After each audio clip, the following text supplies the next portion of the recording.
Kalaburagi central ಜೈಲಲ್ಲಿ ಕೈದಿಗಳ ನಡುವೆ ಮಾರಾಮಾರಿ ನಡೆದಿದೆ. ಓರ್ವ ಕೈದಿಯ ಕುತ್ತಿಗೆಗೆ ಹರಿತವಾದಂತಹ ವಸ್ತುವಿನಿಂದ ಎರೆದಿದ್ದಾರೆ. ಇದು ಕಲಬುರಗಿಯ ಸೆಂಟ್ರಲ್ ಜೈಲಲ್ಲಿ ಕೈದಿಗಳ ಮಧ್ಯೆ ಆಗಿರುವಂತಹ ಮಾರಾಮಾರಿ. ಓರ್ವ ಕೈದಿಯ ಕುತ್ತಿಗೆಗೆ ಹರಿತವಾದಂತಹ ವಸ್ತುವಿನಿಂದ ಇರಿದಿದ್ದಾರೆ. ಸಜಾಬಂದಿ ಇಸ್ಮಾಯಿಲ್ ಮೌಲಾಲಿಗೆ ಇರಿತ. ಮೊಹಮ್ಮದ್ ಹುಸೇನ್ ಎಂಬಾತನಿಂದ ಇರಿತ. ಇಸ್ಮಾಯಿಲ್ ಈಗ ಗಂಭೀರವಾಗಿದ್ದಾನೆ.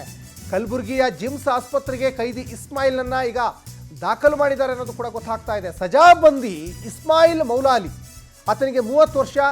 ಆತನಿಗೆ ಇರಿದಿದ್ದಾನೆ. ಯಾರು ಇರಿದಿದ್ದು? ಮೊಹಮ್ಮದ್ ಹುಸೇನ್ ಎಂಬಾತ ಇರಿದಿದ್ದಾನೆ.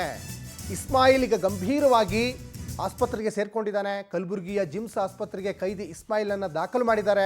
ಗಾಂಜಾ ಕೇಸ್ನಲ್ಲಿ ಶಿಕ್ಷೆಗೊಳಗಾಗಿದ್ದ ಬೀದರ್ನ ಮೊಹಮ್ಮದ್ ಹುಸೇನ್. ಇನ್ನು ಫರ್ಹತಾಬಾದ್ ಪೊಲೀಸ್ ಠಾಣೆಯಲ್ಲಿ ಪ್ರಕರಣ ಕೂಡ ಈಗ ದಾಖಲಾಗಿದೆ. ನೋಡಿ, ಇಬ್ಬರೂ ಕೂಡ ಕೈದಿಗಳೇ. ಈ ಕೈದಿಗಳನ್ನ ಕಲಬುರಗಿಯ ಒಂದು ಕಾರಾಗೃಹಕ್ಕೆ ಹಾಕಿದ್ರು. ಯಾಕೆ ಹಾಕ್ತಾರೆ ಅಂದರೆ, ಈ ಹಿಂದೆ ಅವರು ಸಾಕಷ್ಟು ತಪ್ಪು ಮಾಡಿದ್ದಾರೆ. ಮನಪರಿವರ್ತನೆ ಆಗಲಿ ಅಂತ ಜೈಲಿಗೆ ಹಾಕಿದರೆ ಇವರು ಮನಪರಿವರ್ತನೆ ಆಗಲ್ಲ, ಮನ ಬಂದಂತೆ ಹೊಡೆದಾಡ್ಕೊಂಡಿದ್ದಾರೆ. ಇವರು ಮನಸ್ಸೋ ಇಚ್ಛೆ ತಳಿಸ್ಕೊಂಡಿದ್ದಾರೆ. ಹಾಗಾಗಿ ಇದು ಇನ್ನೇನು ಹೇಳಬೇಕು ಇವ್ರಿಗೆ ಗೊತ್ತಾಗ್ತಾ ಇಲ್ಲ. ಈ ಬಗ್ಗೆ ಹೆಚ್ಚಿನ ಡೀಟೇಲ್ಸನ್ನು ನಮ್ಮ ಪ್ರತಿನಿಧಿ ಅನಿಲ್ ಸ್ವಾಮಿ ಕೊಡ್ತಾ ಹೋಗ್ತಾರೆ. ಅನಿಲ್, ಬಹಳ ಮುಖ್ಯವಾಗಿ ಸಾಕಷ್ಟು ಕೈದಿಗಳು ತಪ್ಪು ಮಾಡಿದಂಥ ಸಂದರ್ಭದಲ್ಲಿ ಜೈಲಿಗೆ ಹಾಕೋದು ಸರ್ವೇ ಸಾಮಾನ್ಯ. ಅವರು ಮನಪರಿವರ್ತನೆ ಆಗಬೇಕು, ಅವರ ತಪ್ಪಿನ ಅರಿವಾಗಬೇಕಂತ ಜೈಲಿಗೆ ಹಾಕ್ತಾರೆ. ಆದರೆ ಇಂತಹ ಕೈದಿಗಳು ಜೈಲಲ್ಲೂ ಕೂಡ ಈಗ ಗಲಾಟೆ ಮಾಡ್ಕೊಂಡಿದ್ದಾರೆ. ಯಾಕೆ ಈ ಗಲಾಟೆ ಆಯಿತು? ಏನು ಕಾರಣ? ಏನಿದೆ ಡೀಟೇಲ್ಸ್?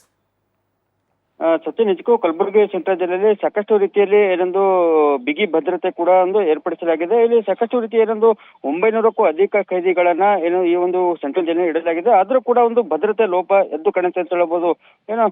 ಸಹ ಕೈದಿಯಿಂದ ಮತ್ತೋರ್ವ ಕೈದಿಗೆ ಹರಿತವಾದ ಆಯುಧದಿಂದ ಇರಿತವಾದ ಪರಿಣಾಮ ಆತನ ಪರಿಸ್ಥಿತಿ ಗಂಭೀರವಾಗಿ ಅಂತ ಹೇಳಬಹುದು.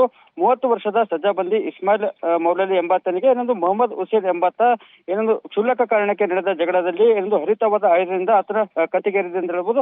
ತಕ್ಷಣವೇ ಆತನನ್ನ ಜೈಲಿನ ಆಸ್ಪತ್ರೆಯಲ್ಲಿ ಪ್ರಾಥಮಿಕ ಚಿಕಿತ್ಸೆ ಕೊಡಿಸಿ ಕಲಬುರಗಿ ಜಿಮ್ಸ್ ಆಸ್ಪತ್ರೆಗೆ ದಾಖಲಿಸಲಾಗಿದೆ. ಗಾಂಜಾ ಕೇಸ್ನಲ್ಲಿ ಕಳೆದ 60 ದಿನಗಳಿಂದ ಕಲಬುರಗಿ ಸೆಂಟ್ರಲ್ ಜೈಲಲ್ಲಿ ಶಿಕ್ಷೆ ಅನುಭವಿಸುತ್ತಿದ್ದ ಮೊಹಮ್ಮದ್ ಹುಸೇನ್ ಎಂಬಾತ ಸಹ ಕೈದಿ ಇಸ್ಮಾಯಿಲ್ ಮೌಲಾಲಿ ಎಂಬಾತನ ಕತ್ತಿಗೆ ಹರಿತವಾದ ಆಯುಧದಿಂದ ಇರಿದಿದ್ದಾನೆ. ಹೀಗಾಗಿ ಈ ಸದ್ಯ ಆತನನ್ನ ಕಲಬುರಗಿ ಜಿಮ್ಸ್ ಆಸ್ಪತ್ರೆಗೆ ದಾಖಲಿಸಲಾಗಿದೆ. ಯಾಕೆ ಕಲಬುರಗಿ ಸೆಂಟ್ರಲ್ ಜೈಲಲ್ಲಿ ಈ ಇಬ್ಬರ ಮಧ್ಯೆ ಜಗಳ ನಡೆದಿತ್ತು, ಹೊಡೆದಾಟ ನಡೆದಿತ್ತು ಅನ್ನೋದ್ರ ಬಗ್ಗೆ ಪೊಲೀಸರು ತನಿಖೆ ನಡೆಸುತ್ತಿದ್ದಾರೆ. ಘಟನಾ ಸ್ಥಳಕ್ಕೆ ಫರತಾಬಾದ್ ಠಾಣೆ ಪೊಲೀಸರು ಕೂಡ ಭೇಟಿ ನೀಡಿ ಪರಿಶೀಲನೆ ಕೂಡ ನಡೆಸಿದ್ದಾರೆ. ಸಚಿನ್, ಧನ್ಯವಾದ ಅನಿಲ್ ಸ್ವಾಮಿ ತಮ್ಮೆಲ್ಲ ಡೀಟೇಲ್ಸ್.